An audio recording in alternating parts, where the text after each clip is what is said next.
All right, well, today we are with Matthew Turner. He has scoured the world looking for people who have gone through challenges and had these, quote, successful mistakes, something that was not so great, and then it turned into being something that added life and value to their business. And we're having this Ellory Wells Show coaching session with Matt. So how are you doing, Matt? I'm good, Ellory. Thank you ever so much for it. And you said the name of the book right there, The Successful Mistakes. So you got it. Where are you coming from today? You don't sound like I do. No, I am fairly far away. I'm in a pretty rainy Yorkshire, which is in the north of England. So yeah, it's pretty cold, pretty damp. But and yeah, it's Monday, so the start of the it's a good time. Yeah, it's what, like was it like 10 o'clock? Yeah, it just turned 10 o'clock at night, so I've just been playing football this evening. So yeah, I've been looking after my little boy earlier. So yeah, it's been a good day. It's been a fun day. Awesome. Let's see. What brings you here? I know you are in the process of releasing your book, or it's going to come out. But what brings you to this coaching call today? Well, what can I say? When I heard about this opportunity, I thought, as someone who's bringing a book out very soon, like you say, The Successful Mistake, it's coming. I'm open to any and all ideas. I've obviously got a lot of ideas. I've got a lot of tactics and strategies that are in the process of occurring in the here and now, leading up to launch and then past launch. It's always a good opportunity to share those ideas with someone and get some feedback and bounce around some ideas. And I'm always open-minded. I'm always open to new possibilities, new ideas. Someone, in this case you, going, well, have you thought about this? And sometimes I have thought about it and, I've not decided to do it. But other times it's like, no, I haven't. And that's actually a really good idea. So just because the book is coming doesn't mean I've got all the answers. And I'm excited to hear what you can offer, really, and what you can share and the ideas you can share. And well, hopefully, bring it on. Hopefully we can get into some tips or tactics or something that will add value and make your book more successful. Some of the people I've talked to, I don't know just a whole lot about, but fortunately, you and I've sort of, I guess, stayed in touch for, I don't know, maybe about a year or so now, and I've seen your work on the book. What made you want to start the book? Let's go right into that part. What were you doing before? Why did you decide to write the book? Okay, well, I suppose the idea of a book goes all the way back to like my first day as whatever you want to call it, self-made man, entrepreneur, consultant, writer. At that point in time, I didn't really know. I left my job wanting to do more writing, more things on my own back.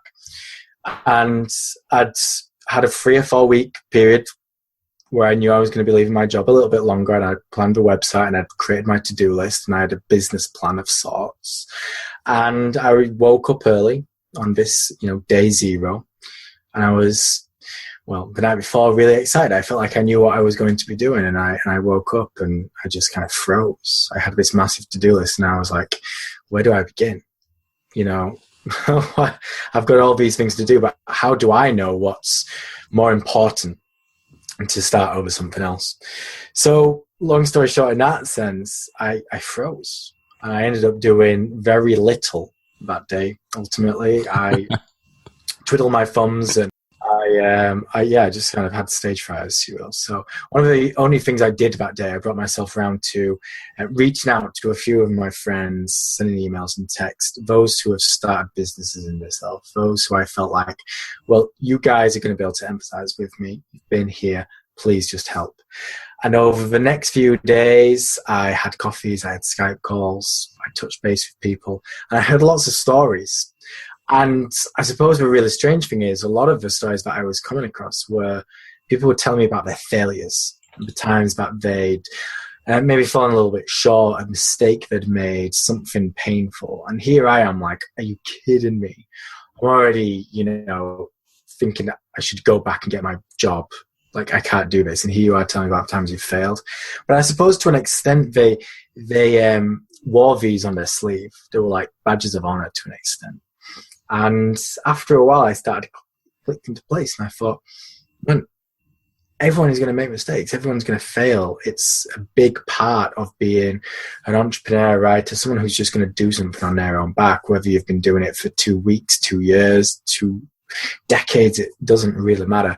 And I've always had a pretty proactive and positive outlook on mistakes. I've always felt like you have to put someone in a position to fail and to make a mistake. Otherwise, you're not allowing them to fulfill their potential. So I kind of had a bit of a look in the mirror and thought, here you are with a supposedly good outlook on mistakes, and you're just falling short from the get-go. And I was speaking to my friend Arnold, and it kind of clicked after our chat, and I was like, I'm learning so much from this realization regarding mistakes and failure. What if I wrote a book about it? And what if I didn't just write a book about, my own thoughts, but how about, going out there and speaking to dozens, possibly a couple of hundred entrepreneurs, people who've been there and done it, and see what they did, see how they approach adversity and failure, mistakes, see if there's any patterns, if there's anything that, someone like myself can, learn, can devour and put myself in a better place. And that's basically what I've been doing. In some form or another, I've been doing it for about 4 years. This May will be my 4th anniversary of working for myself. And I spent the first probably 2.5 years interviewing people. It's not been a full-time job, hasn't this book? I've been doing other stuff as well. But yeah, I interviewed 163 successful entrepreneurs, yourself being one of them. And I have learned so much. And the book has just exploded into life, really. It's no longer just a book. There's so much more to it. And I couldn't really have anticipated that at the beginning. So yeah, long story short, I hope that rounds things up rather nicely of like how it began. It was just me afraid, falling short in my own sense. And I was like, I need to learn how to do this better. Whilst I'm doing it, I might as well write about it, right? Yeah, it sounds like I've always said we have a tendency to kind of undermine our own story, and you've kind of shared a little bit about yours, and you're sharing the story of, you said 163 entrepreneurs, and that story is what has helped make them successful. And in one of the sessions for the show that I did, we kind of came to this realization is that this point that we're most embarrassed about is usually that point where we will connect with people the most and can lead to some of the biggest upside in our business. Oh, yeah. And I have found that for myself, and it sounds like you have found that almost 163 different times as you've gone through this. Oh yeah, I mean it's crazy the amount of, I call it, the making of your greatest mistake. It is incredible how many people, if you were to remove away like the original mistake, they wouldn't be where they are. I'm not saying like every mistake is going to lead to, the promised land. Every time you fail, it's like, oh, it's okay because I failed and it's going to become, like my greatest idea. Yeah, that's not the case. But you go to someone who's successful, you talk about how they, set up their business or how their big idea came about, how they kind of took it from something good to something, memorable and especially great. More often than not, as you kind of rewind the clock, there's kind of a moment, or there's a series of moments, mistakes, failures, adversity, something happened which kind of, like you say, flicks on that switch and helps them realize like, oh, we're going down a wrong path. And if we want to go down the right path, we're going to have to change. We're going to have to do something. So yeah, mistakes, more often than not, they do lead to, great possibilities. Hi, and welcome to the Ellory Wells Show, where real entrepreneurs talk about real problems and real goals and real solutions to help you start, build, and grow your business. I'm your host, Ellory Wells. Welcome to the show. Hey, thanks for tuning in to the show. I'm excited to share Matthew's story, but you know what else I'm excited about? This is E3 week, and if you know anything about me, you know I like gadgets, technology, all kinds of toys. A guy that when I was working at Dell, I told the IT director, actually his admin, who didn't like me very much for some reason, that his new toy was on the way. We were sending him a demo unit. We were seeding him something.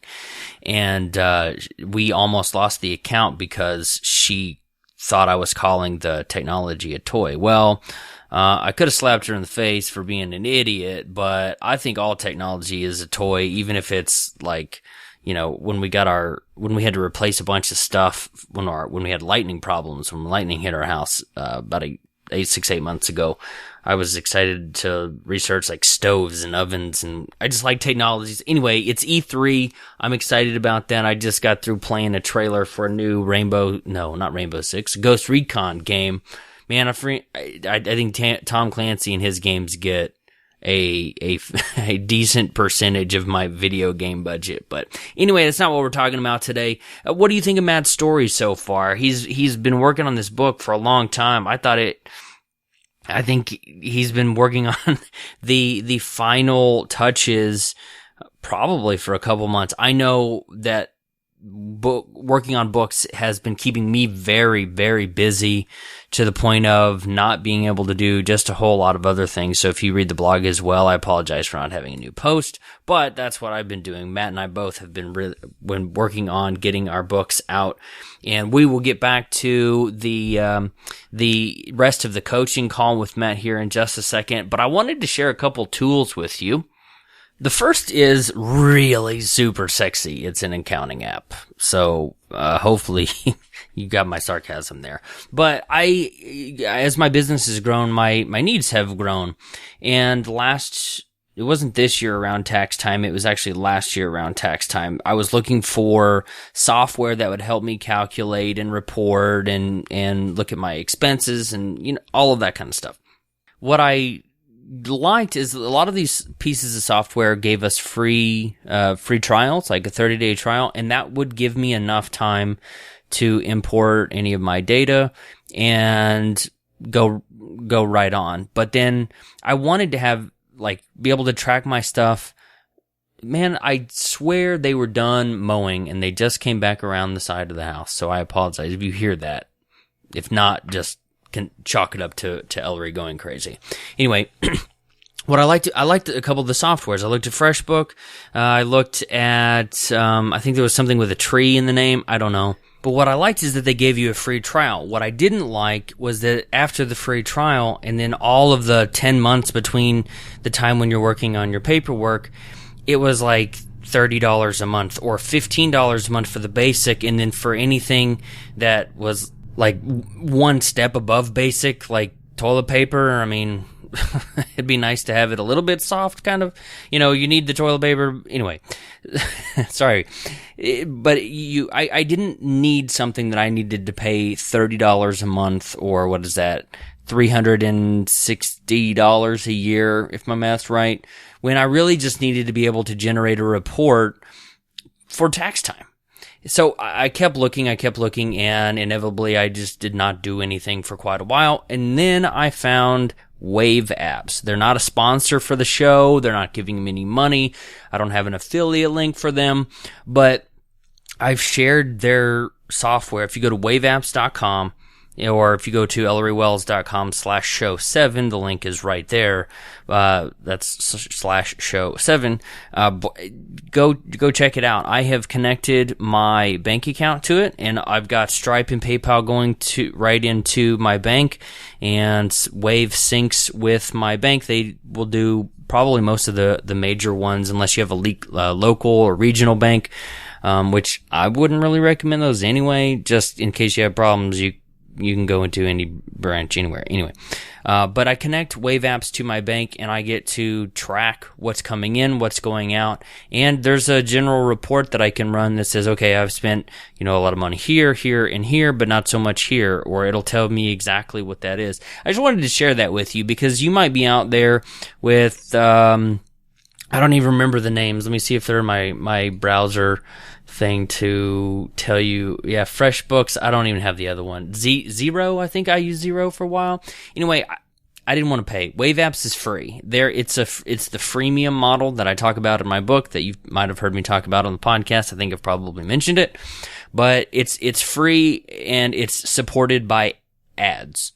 So on the side of your browser window, you'll see what I hope are somewhat relevant ads with some of the partners they use. And then there are some premium services like you could call and get them set up. But you can send invoices. You can do payroll. Payroll, I think, is $20 a month. I found that out after I went through the entire thing.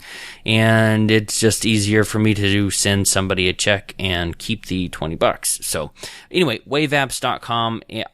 Might be for you. Again, it's free, so it will scale with your business because, it will work, and I really like it. I just wanted to share that with you. Again, they're not a sponsor for the show. I don't get any money. I wish I had an affiliate link. I don't even know if they have an affiliate program, but it's a tool that I wanted to share with you. Another tool I do have an Amazon affiliate link. I'm going to put it at ellorywells.com/show7. But it's conference season. We've got Podcast Movement coming up. Thrive tickets are about to go on sale. I think there was just Social Media Marketing World, and then you've got FinCon coming up. You've got all kinds of conferences, and inevitably your phone battery will die.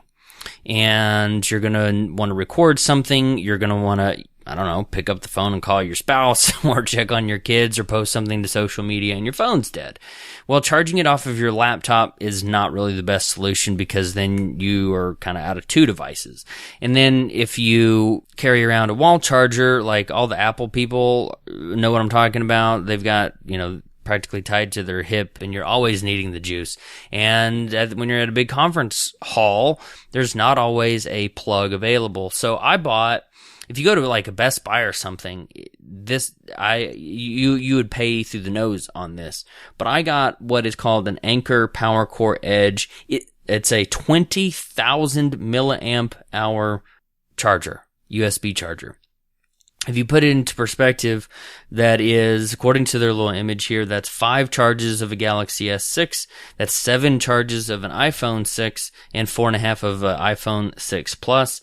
It charges pretty fast if you're not using your phone, and it's really thin. The reason why I mentioned the PowerCore Edge is because it's so thin. It's kind of heavy. It's like, I think about the weight of a full can of soda, of Coke or something, but Mashley and I carried this around when we were walking around Vegas, and we charged our phones for 2 or 3 days, and it was a lifesaver. So I wanted to mention that as well. Again, I do have an affiliate link for that. It's just for Amazon, but I would highly recommend it as you're going into conference season. This particular model that I'm linking to has like this little gray sleeve that kind of protects the unit and still allows you to charge something, keeps it from getting beaten up and those kinds of things. But Wave apps, keep your accounting software straight, even if you don't have a payroll, even if you're not making just a whole lot of money yet. I would start using this app, and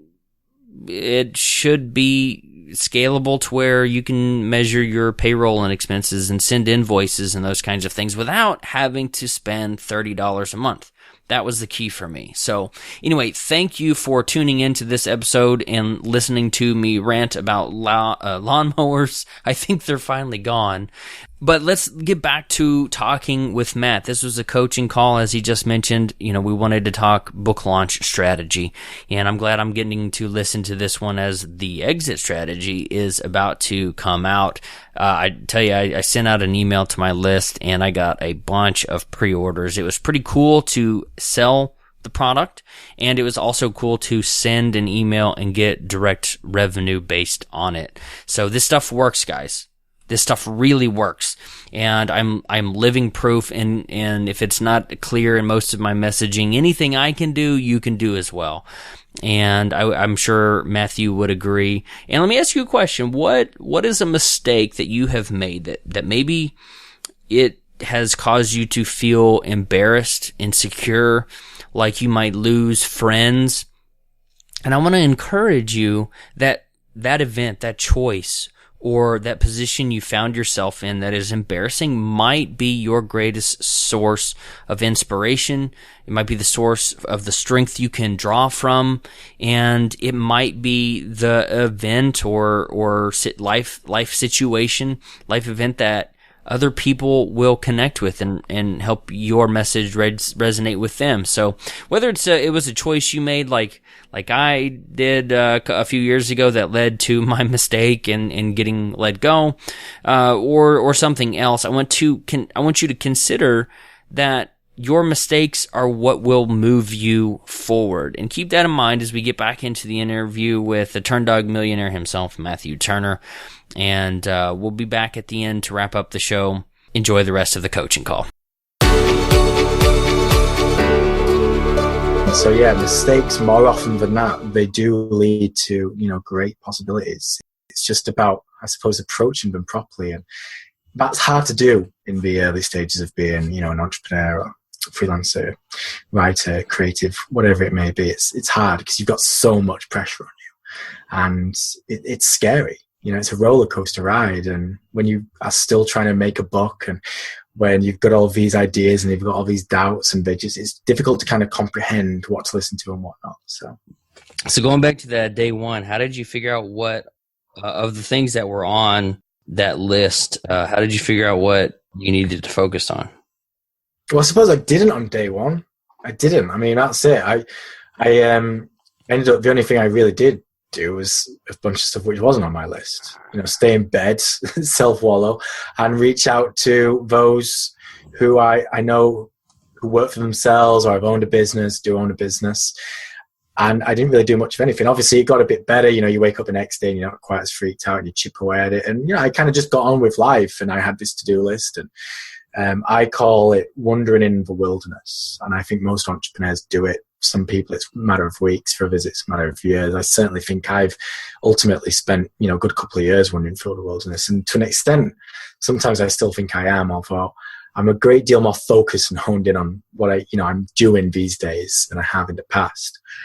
But yeah, you work on projects thinking it's going to be good, but you don't know. So you put your hand in too many pies, and it's hard. And I suppose that's what I was doing in the early days. And I wasn't committing to any one thing. And in doing so, I wasn't really doing anything. Okay. Whenever on the application, the question was, this time next year, if you could be doing whatever you wanted, wherever you wanted to do it, what would you be doing and where would you be doing it? And you talked about your version of success. And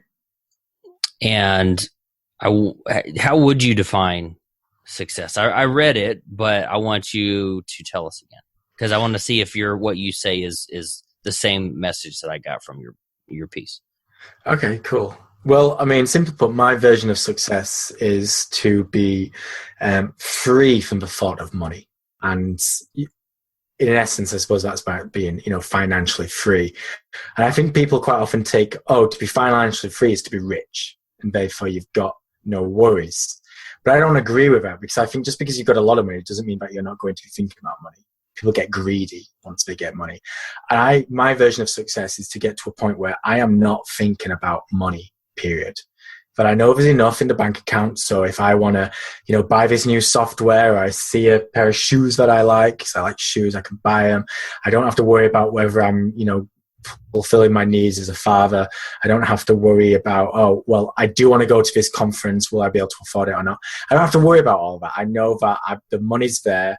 And as long as it's justifiable and within, realm, I can do it.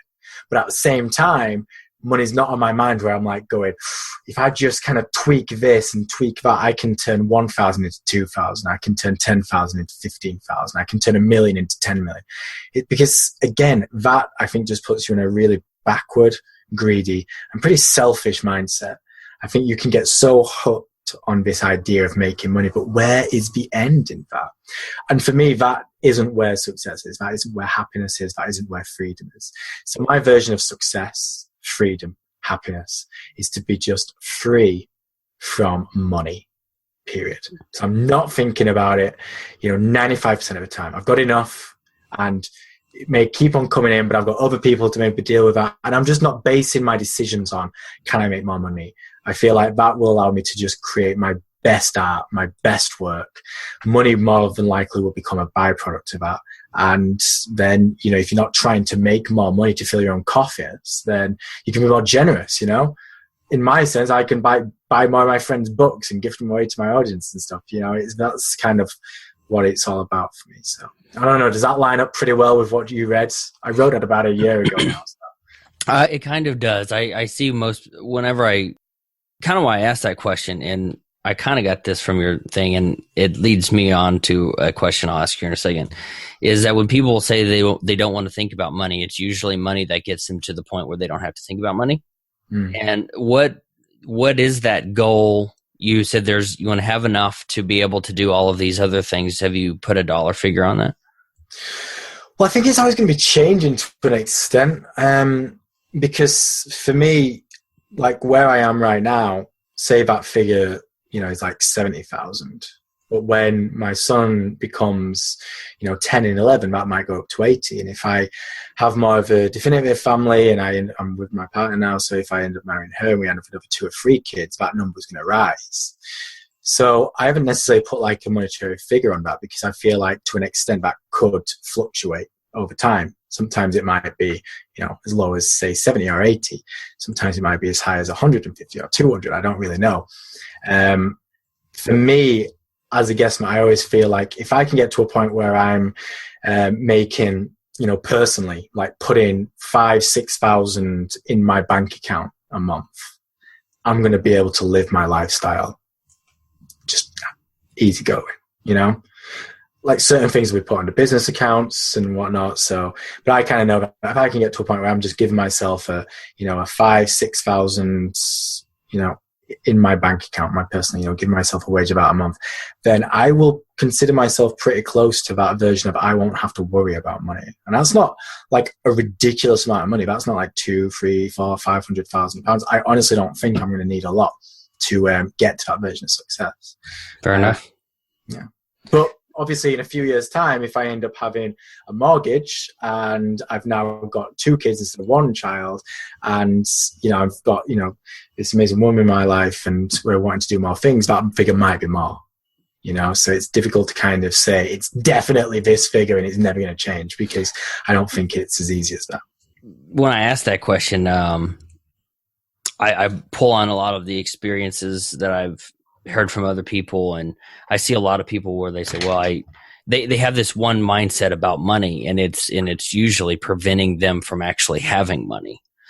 And but I don't feel that that's necessarily true with you, which is good. How does the successful mistake play into that? You spent a couple years working on this book. I mean, it's taken you a lot of time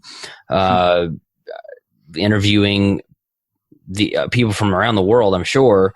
How does that play into your overall goals? Pretty strong at the minute. I, for the most part, split my time in 3 ways. I write fiction, so I've got my novels. I've just published my 3rd novel just before Christmas.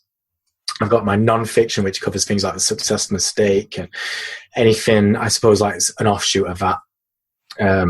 Online courses and, membership sites and things. And then I've got my client work where it's all very based around brand storytelling. So they're kind of like my 3 things. There's other stuff that comes in back, like speaking and workshops and coaching, but usually it fits into one of those 3 buckets.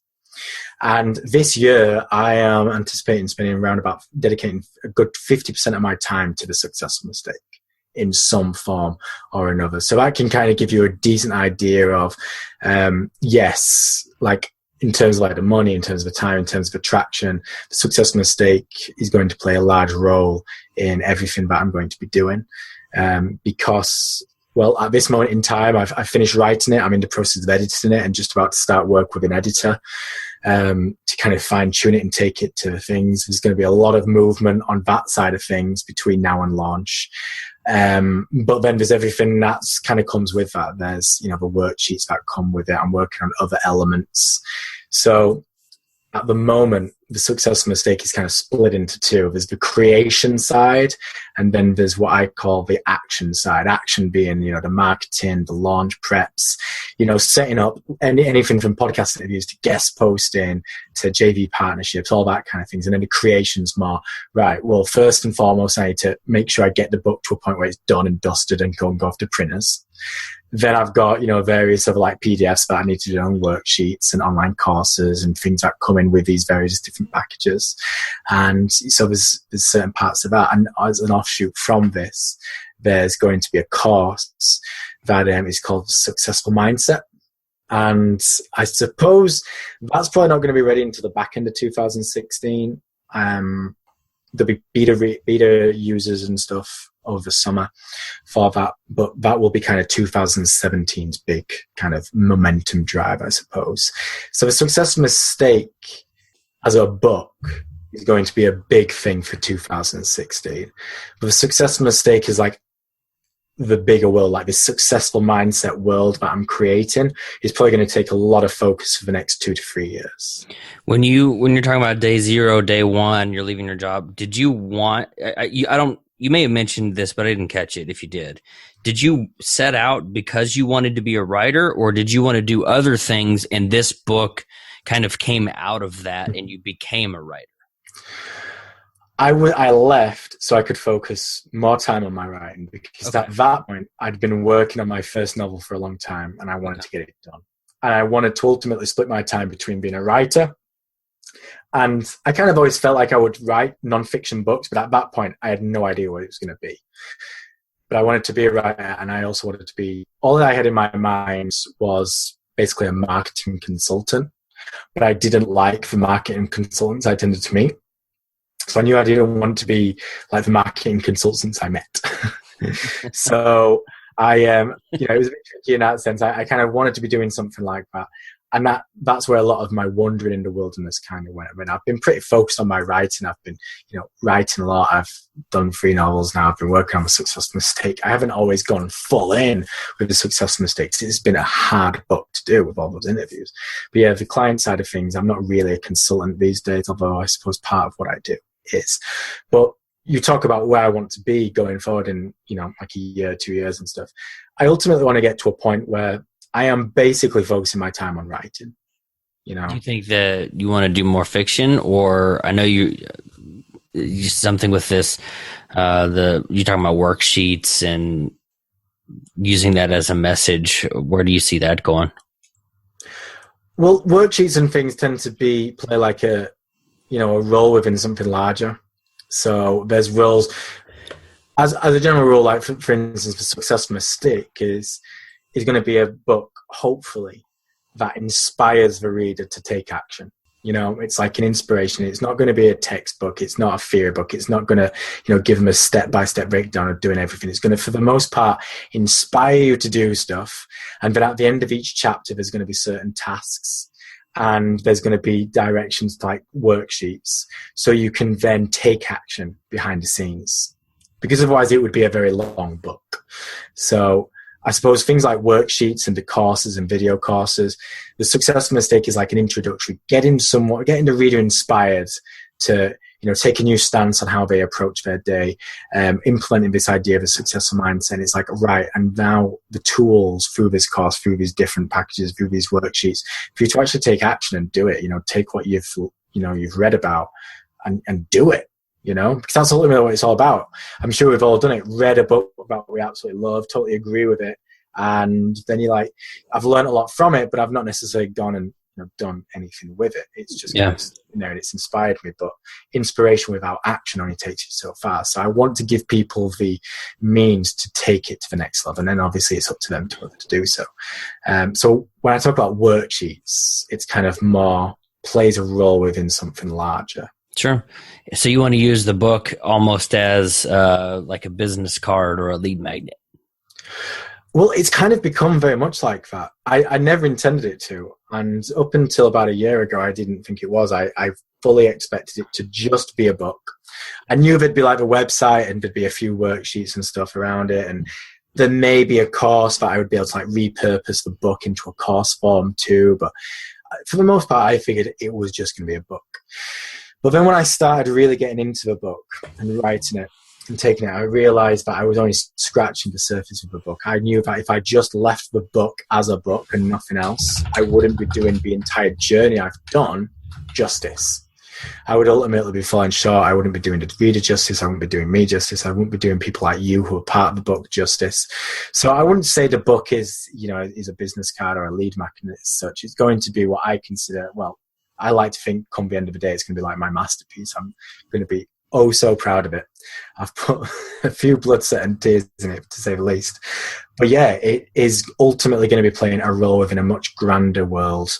There's a successful mistake, and then people are going to be encouraged, if they want to take action, there's this idea of a successful mindset package.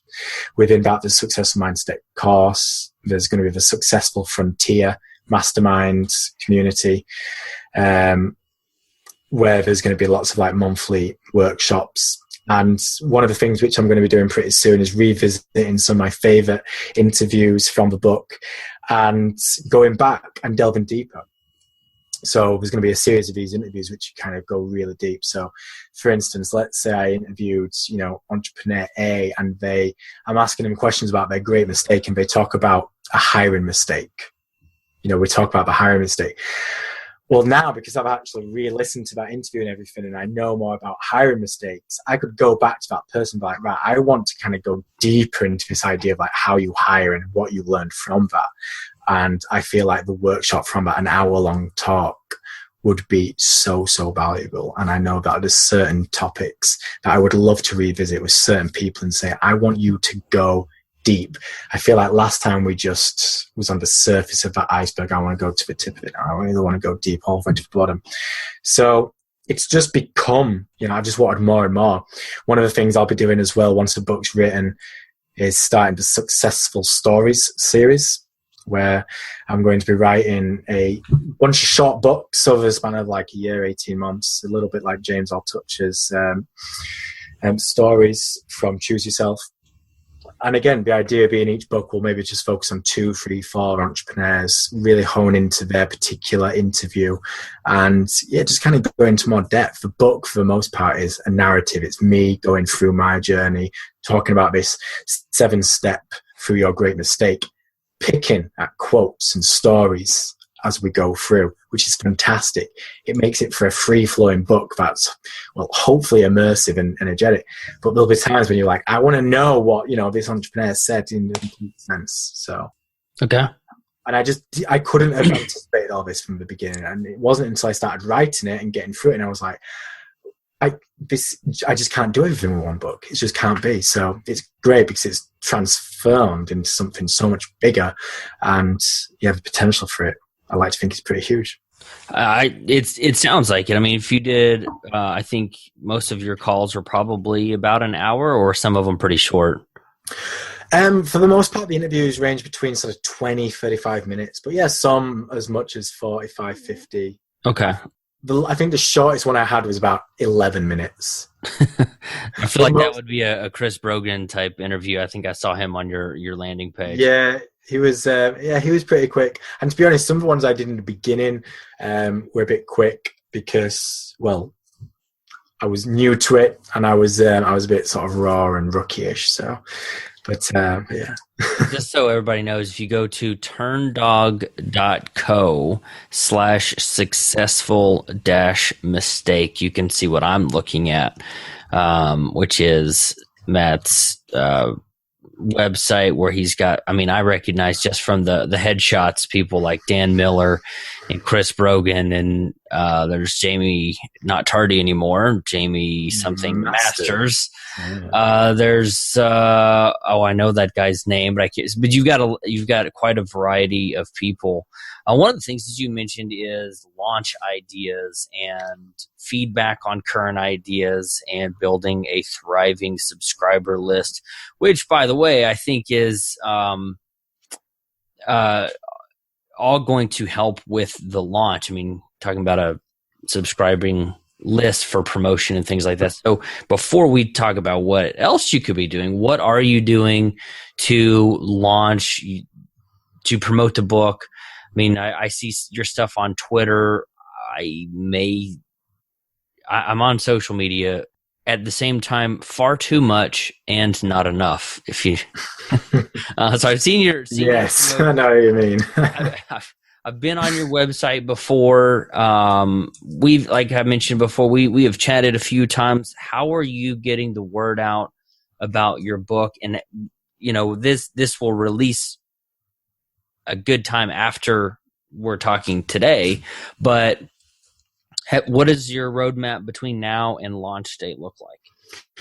Well, one of the things I've been working on a lot recently, and I'm fine-tuning that, I've kind of split my the idea of like the different kind of audience into 4. Okay. I'm a Star Wars fan, so bear with me. If we kind of base it on, the whole kind of slow lane, fast lane kind of thing, kind of taking people along a journey and down the funnel and everything. So like my entry level peeps, I classify as an Anakin, then Luke, then Obi-Wan, and then Yoda. Yoda being the customers, people who have actually handed over money and are part of this kind of successful mindset package. So there's different kind of entry points in each one, which is going to be directing people and like fast tracking it. So it's a bit of a somewhat complex funnel and, different branches to the trees. But a lot of my initial focus between now and launch date is going to be on feeding the Anakin pile. So I've done 3 blog posts for them, and there's some upgraded PDFs. There's an associated video with each one too. So I'll be starting to drive a lot of attention to those through things like Facebook ads, social media, working with someone to just kind of get the word out there in various different groups and whatnot, just to try and get people on board in that sense, free. Where are these blog posts at? They're turndog.co/blog. So there's a few on there, but there's 3 that are kind of aimed at them. But they don't have Anakin in the title. These are just like my own terms. But the Anakins are people who are a little bit sort of maybe newer to the process. Like the book, for the most part, is for not necessarily new entrepreneurs, but people still finding their feet. If you've been doing this game for like 20 years, the successful mistake may not be for you. But if you're wanting to start your own business, if you just set up your own business, you've been doing it for a few years and you've just kind of not quite got the traction you thought, this is a book that is going to be for you. So the Anakins are those who are still trying to figure things out. They don't necessarily know they've got a problem, and they very much aspire to be like those they admire, maybe a little bit of sort of green and tooth. So the blog posts are kind of aimed at them. And the whole idea is to just kind of get people interested in the content, the overall idea. I don't really even talk about the book. Get them to download the PDF. And then from that, they get taken through an email experience where they're given various opportunities to upgrade, get more free content. They're not going to be sold anything. I'm not going to be asking any money from them until they get to the Obi-Wans. So if someone entered through the Anakin, they're probably going to be with me for 6-7 weeks before they get to a point where I'll be asking them to actually purchase for anything. So I am playing much a long game. So as well as these 3 blog posts and the upgraded PDFs, there's also going to be a Success Mistake podcast, which launches about 6 weeks before the launch of the book. And these are going to be very short and sweet episodes. There's going to be about 50 in total. I don't know if you're familiar with the $100 MBA with Omar and Nicole, but it's going to be very much like that, in a sense of each episode I will focus on a person, for instance, Ellory Wells today, and I'm going to be talking about X, Y, and Z, 5 minutes, 6 minutes long, actionable, like talking about the story, what happened, and then like what you can learn from that, the end. They're just going to be made for people to listen to on their lunch break or whatever, under a commute. Just nice, short and sweet. And they're going to kind of go pretty much daily, starting 5 or 6 weeks before launch and then a few weeks after. Again, they're going to be funneling towards the Anakins. And then I've also got this idea of setting up a quiz and regular giveaways. I know that you absolutely boss it when it comes to giveaways and using them. So all of these things, there's like those 3 blog posts, plus the podcast, plus the quiz, plus the giveaway. These are all going to kind of funnel in, trying to get people into the Anakin experience and work them up into the loops. The only way you can really enter the loops is if someone kind of comes to my website. There's going to be an opportunity to download the book for free and get a few things, and they'll be kind of put into the loops. And so, yeah, there's different stages to kind of get in. At the minute, a lot of the focus is trying to get people into the Anakin, fine-tuning that side of the experience and all the various ins and outs, the videos, the PDFs, the links, getting all the back end right, and then going out there and just getting word out, really, and driving people towards it. As you get towards the Obi-Wans, that's kind of more being aimed at webinars and workshops. So JV partnerships, going towards, things like Facebook communities and LinkedIn communities, trying to just find relevant places where there's an existing audience, setting up a partnership where, we're able to share the income, get people around. And I'm really excited to start doing it. I've just started doing a few workshops and webinars. Initial feedback's been really good, and I feel like I quite excel on stuff like that because I'm not the best salesperson, but when it comes to, delivering like a presentation with value, I feel like I'm pretty good at that side of stuff. And I feel if you do really well, then the sales kind of will come on the back end as long as the back end's there. Whereas if you focus more on the sales and only the sales, then it makes it harder. So yeah, once you kind of get into the other ones, it's more workshops, group calls, one-on-one calls, stuff like we're doing now. I'm just trying to really turn it into a more of a one-on-one relationship or a more personable relationship. Whereas during the Anakin stage, it's just trying to gain their trust more than anything. So these are more of ways to describe members in your audience, not necessarily people who have bought the book. No, well, that's the thing. If you're in either an Anakin, a Luke, or an Obi-Wan, you have technically not bought the book. You may have had the opportunity to download the book at that point somewhere along the way and get chapter samples. But if you're in one of those three things, then you've not really given me money unless you've done it by buying on Amazon. And then I can't tell. I don't know who buys on Amazon. We unfortunately don't get that kind of data as poor writers. If we did, man, we'd have it cracked, right? So, but yeah, for the most part, those people in those things, these aren't kind of my customers. These are audience members. And I suppose the Anakin stage is all about trying to gain their trust. The Luke stage is more about kind of educating them about what I'm doing, about what they could be doing, about what we're doing with the book and everything around it. The Obi-Wan is trying to inspire them to take action. Whether that is taking action to just go ahead and do it DIY on their own back, but take action on their own back, whether that's taking action to then be part of a program and get the workshops and everything like that. So yeah, trust, education, inspire to action. Okay, and then tell me about the Yoda. Your description on the Luke was a little bit shorter than the other ones, but tell me about Yoda. Who are the Yodas? The Yodas are people basically who are going to be part of. To be in a Yoda, you will have to have kind of bought something from me via like the website. So I've kind of got your details, and the only real ways of doing that is to be buying this Successful Mindset package, which will be going anywhere from a few $100s up to about $500, or book bundles. So you'll be able to get on my website. I'll be like, if you want to buy one book, just go to Amazon. But if you want to buy like bundles of 2, 3, 5, 10, you don't even want them signed and personalized, then, come to me. So people who are buying these bundles and they're part of this Successful Mindset package, those are the Yodas.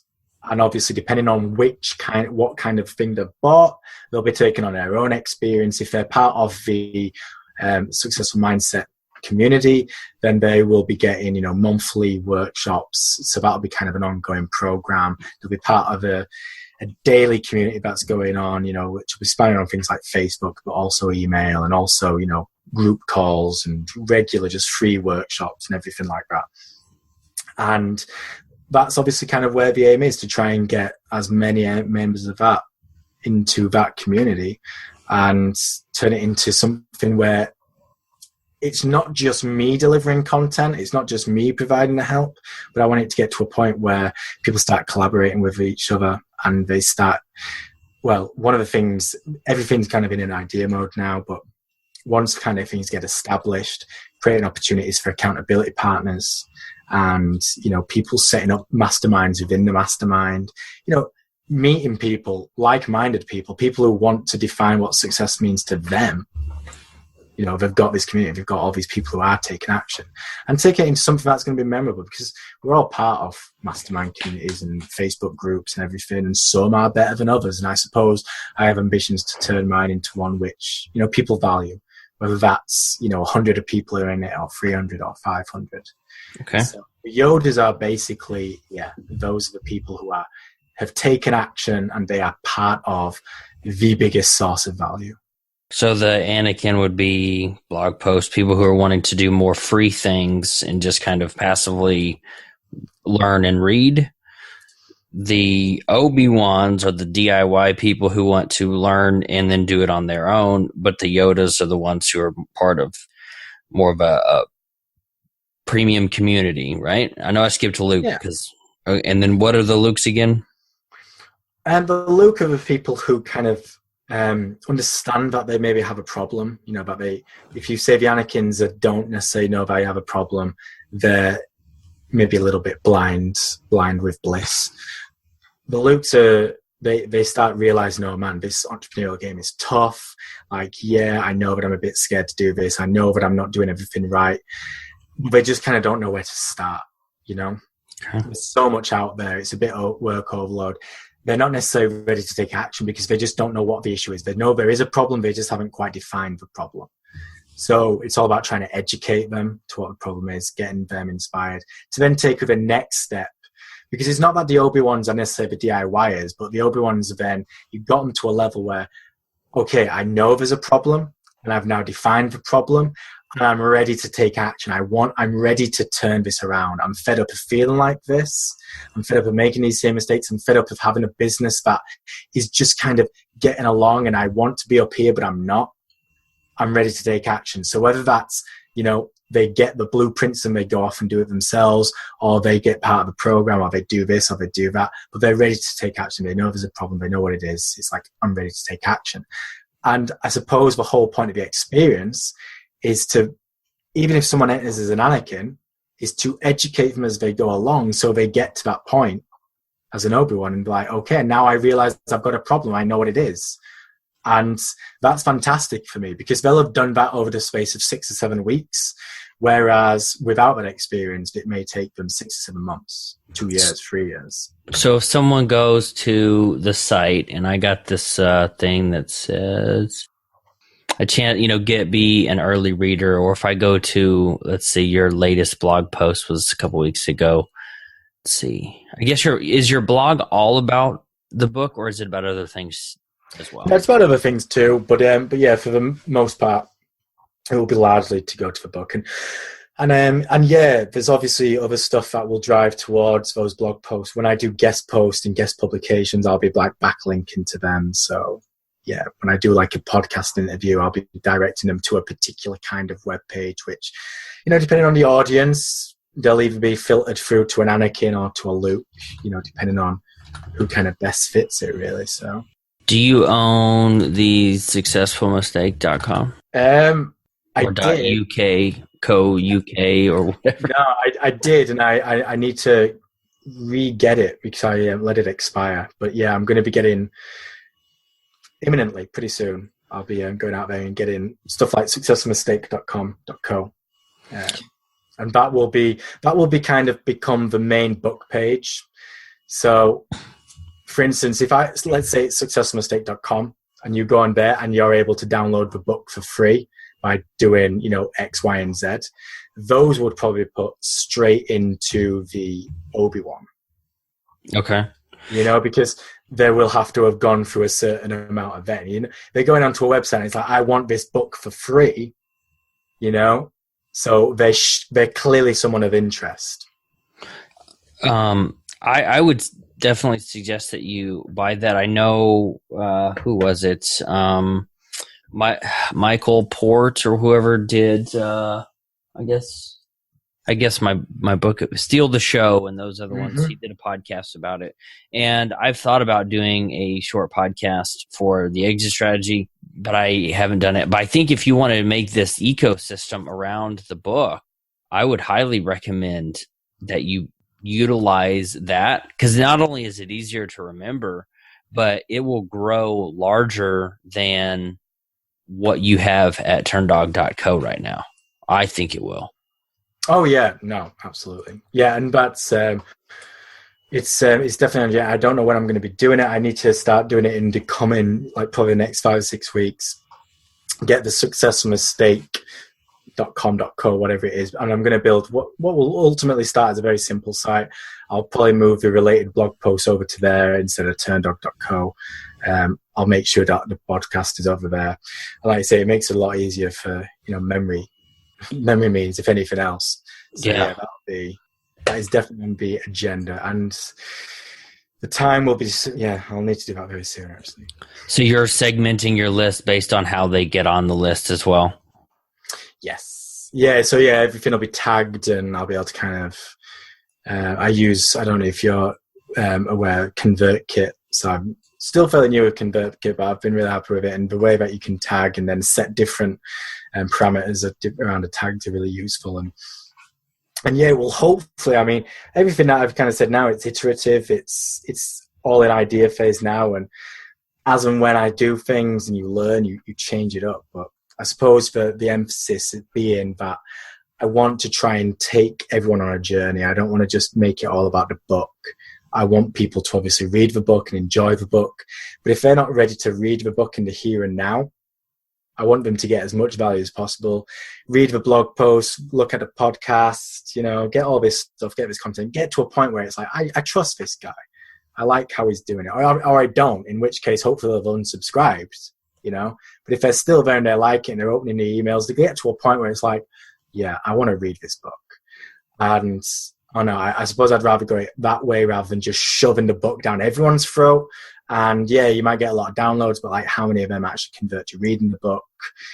I mean, I don't know about you, but I've downloaded lots of books in my time. Have I read them all? The answer is no. So. Mm-hmm. Have you thought about not doing the books for free? Yeah, absolutely. And I mean, the books are going to be paid on Amazon. I may not always offer the book for free on my website. I don't know. But I think around launch, up to launch, definitely, just to kind of making it a sweeter of a deal. And, around launch, just to try and build some traction and encourage people to do it. But one thing that I may end up doing after a while is take away that ability from the website. So the only way you'll be able to get the book for free is if you've been in the experience, the email funnel long enough. And it's kind of a bit of a bribe to like get up to the next level. And it's like, okay, I've tried everything else. You may as well have the book for free.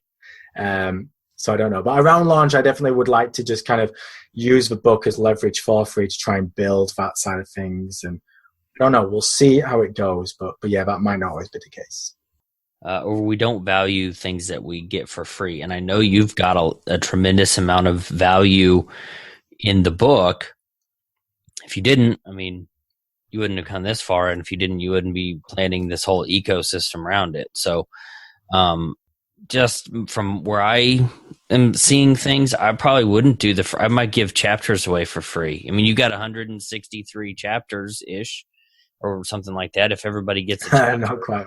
No, not everyone does get a chapter. No, it's not quite that long. Okay. You could give away 10 chapters or something as a lead magnet, or because I want this to be successful, not just because I'm in it, but I've seen the work that you've put into it and the relationships you made, and I want you to crush it with the book. And I know I'm like you. I've got a folder on my computer. It's under my main folder, but it's called Readable Learning Tools, and there's ebooks in there that but if I spent $5 or $7 on them, I definitely read those, or they're still up on my bookshelf, which you probably can't see, but and I plan on reading those books. Yes, it's a strategy worth looking at, though.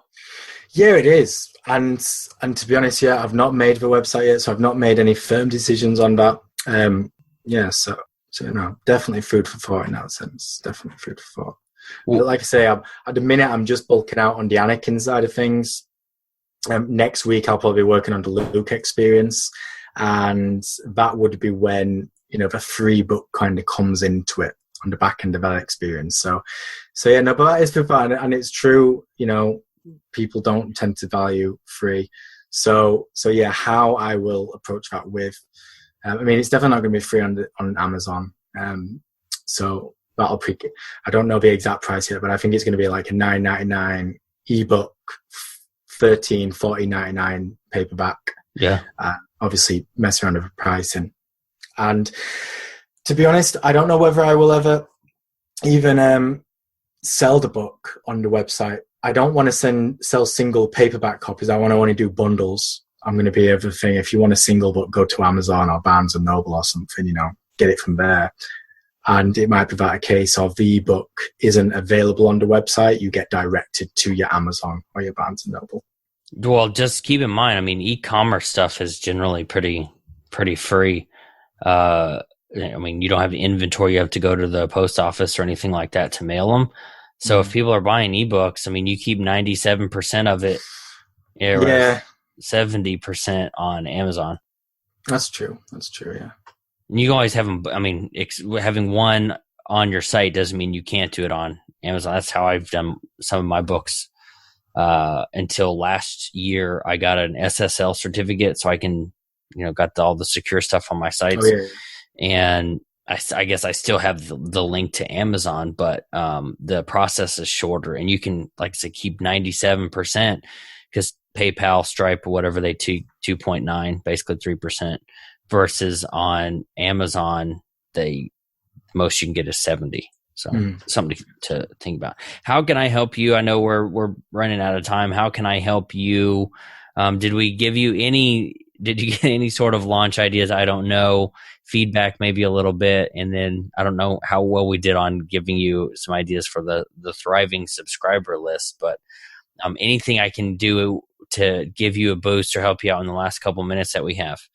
Yeah, well, I mean, I love the food for thought regarding the free as well. So everything that you said there, is food for thought. It's one of those things where, I suppose I'm like any other sort of creative type. I kind of get an idea and go full steam in. So it was really good to kind of hear your perspective and say, but have you thought about this? So yeah, taking a lot of value there.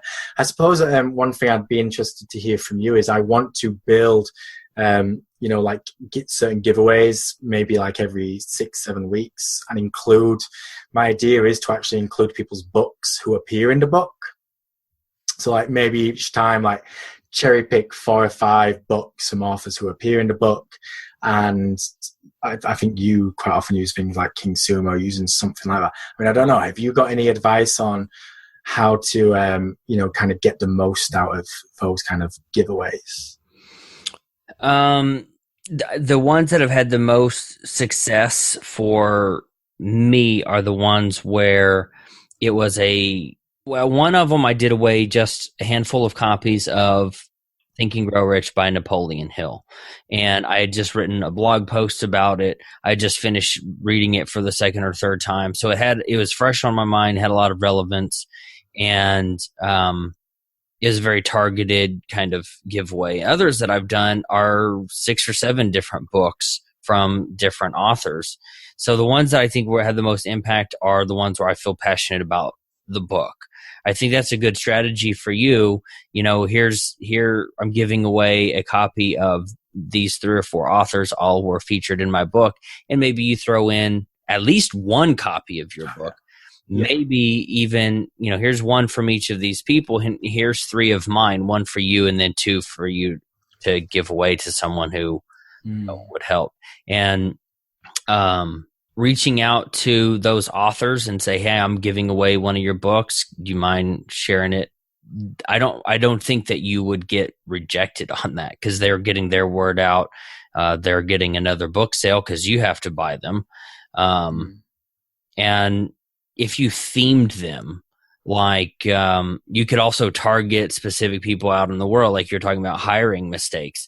If you had 3 or 4 people that, their mistakes were just employees or hiring or firing, they fired someone too fast or whatever. If it was all personnel based, you could do a giveaway that was based on that. And then you could spread that out over, let me give you 2 different ideas, and you can maybe pick one or neither or both, so that you can avoid spreading out your launch. Because doing a giveaway, I try to do one every quarter, and along with the other things that I'm recruiting for, trying to get business for, that's plenty. So every 3 or 4 months. So we're not delaying or with what's the word I'm looking at? Spreading out your launch, so it's not the dense buying power is how you get to number one, by the way. It's not just over time.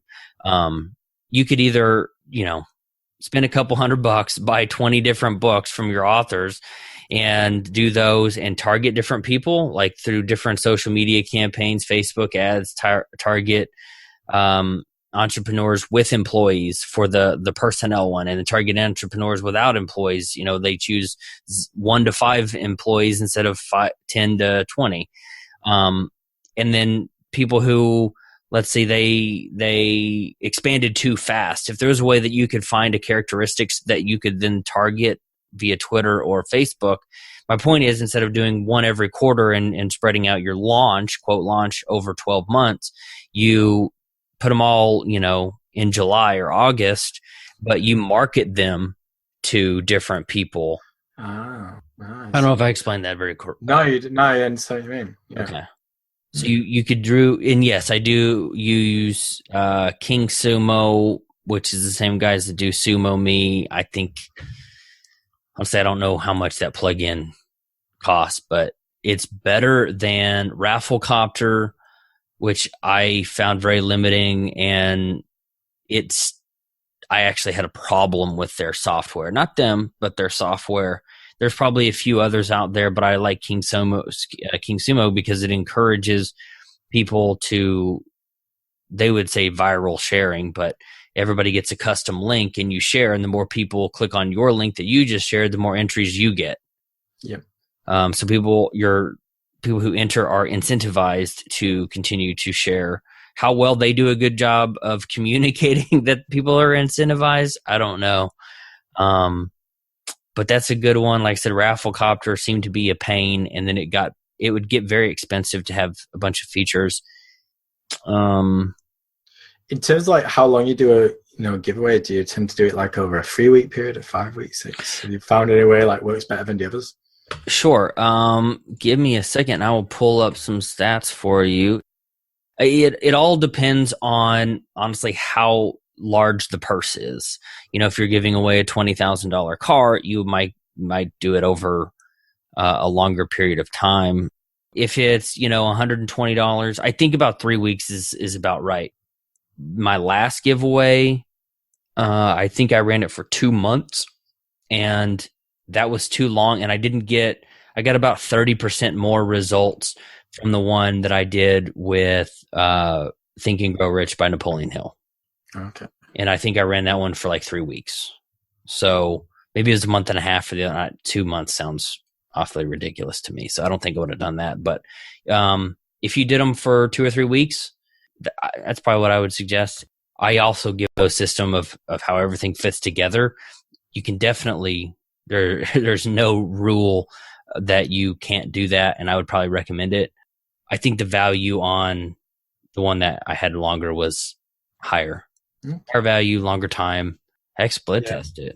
I hate giving that answer because it sounds like a non-answer, but just test it. It'll depend on the audience that you're targeting, what you give away, and some of those other things. That's fine. Nice. Thank you. Hopefully that helps. No, it does. It does. Well, I'm looking forward to the book. I'm hoping I can get it on Amazon because I think I saw your comment somewhere or somebody else's. It was like $40 to ship it from the UK or. Yeah, shipping to postage, man. The end of my life. It is crazy. But no, one of the things I'm hopefully going to be getting done in the not too distant future, I need to start working. I've got ideas for like the book description. So I need to kind of get that fine-tuned. I need to make the final additions and iterations to the cover. Once I've done that, I'm going to probably set up the Amazon pre-order page, and then like over time just add more reviews and stuff onto that. So hopefully in the not too distant future, people will be able to like pre-order copies of it on Amazon soon. But yeah, it's going to be on Amazon, Barnes & Noble and everything. And hey, if in doubt, thesuccessfulmistake.co.com. I don't know. Something like that. That's awesome. Yes, random side note, I shipped one of my giveaway winners that lives in Budapest, and it was like not a lot of stuff. I think she won the Think and Grow, which is like $25. It cost more to ship it than. If you remind me, I will connect the two of you. I think that'd be kind of a cool pairing. But thanks, Matt. And whenever it goes live, I will let you know. Yeah, please do keep us posted. If I can help with the book, let me know. I'm excited for you, man. So keep me posted with all of that. And yeah, no, I appreciate it. Some really good thought. Very helpful. So yeah, some good food for thought. Thanks, man. If you liked that episode, go check out ellorywells.com/show. Check it out. The number of people Matt has contacted regarding this book is pretty amazing. I mean, it's taken a significant amount of time out of his life. And it looks like, of course, it's free for Kindle Unlimited people. Let's see what other formats he's got it in. I don't know that he